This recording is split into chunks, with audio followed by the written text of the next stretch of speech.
So my passion has become a part of my daily life, not just in the laboratory, but amongst people as well. In the laboratory, I must calculate. When I'm putting things under the electron microscope or under the compound microscope, right? I'm looking for certain enzymes, certain patterns to see whether they bond, to see whether they are intelligent, how they move, right?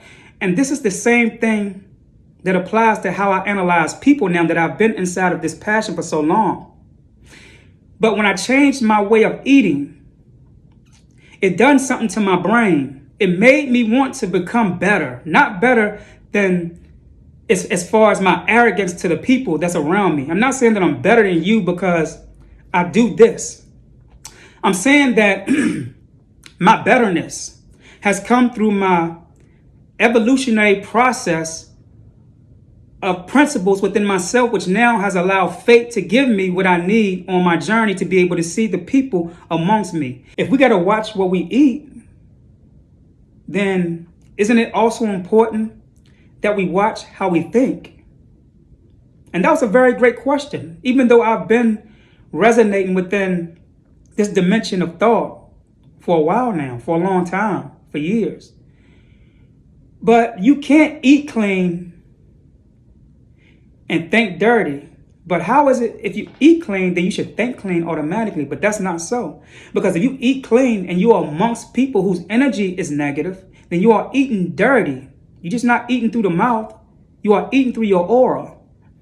And the receptacles of your cells is pulling in the energy of your surroundings, your environment, of these people. When you speak out of your mouth, your word is spirit. What you are hearing is what you call sound, but it's spirit. This is why you feel what people say. Because what you say out of your mouth, your words, is spirit. It's flowing from your tongue. So that means that just because your words come out of your mouth and leave your body does not mean that that word is still not connected to where it come from, which is you. So when you say something positive to a person, right, a kind word, that spirit will go into their ear and download into their DNA. Because spirit has a lot to do with the energetic courses of your genetic material. Spirit is what? It's energy. So that means that the word that you put, or the spirit that you put into somebody else's ear and download into their body, they take you along with them. And when they spread it and something good come from what they spread, that means that you will take on the good karma from that person. So you know, you are not only building good karma from yourself when you are doing good.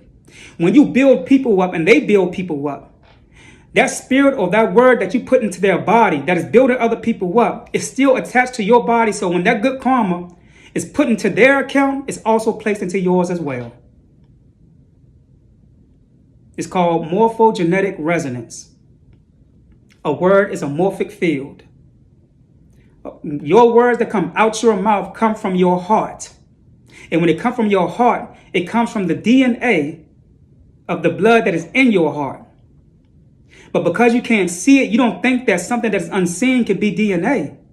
I could set you in a room for a whole week and tell you to meditate on something, on a certain thing. And I guarantee that your DNA will reconstruct slowly and change up your genetic expression. And in doing so, it will create another personality, meaning another you. Because now the way of your thinking have changed your DNA. And your DNA is something connected to the unseen, which is where the real you reside. But part of you are here, so therefore you have to go by the laws of the brain, which is tricking you to make you think that this is what you see. This is who you are, the thing that you see.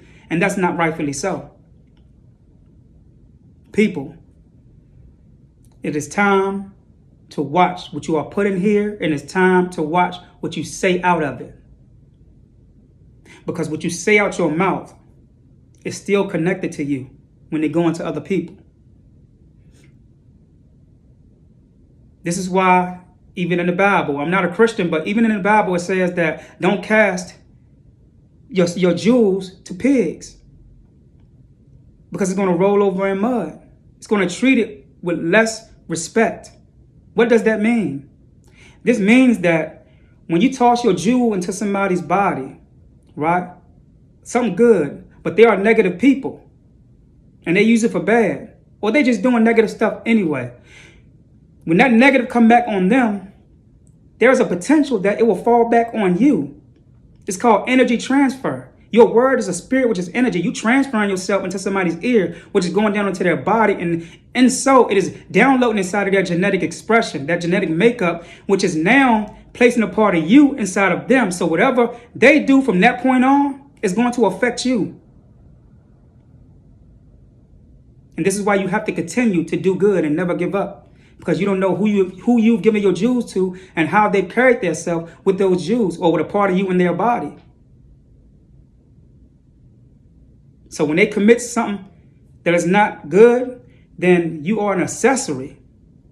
Just by being that spirit that you put inside of them through your words, you are an accessory. And everything that they do past that point when they leave your journey. This is why you have to keep manifesting, doing good, because you have good credit that will make up for what they do. Black Science T111, Osei Kufuor, I'm out. Peace.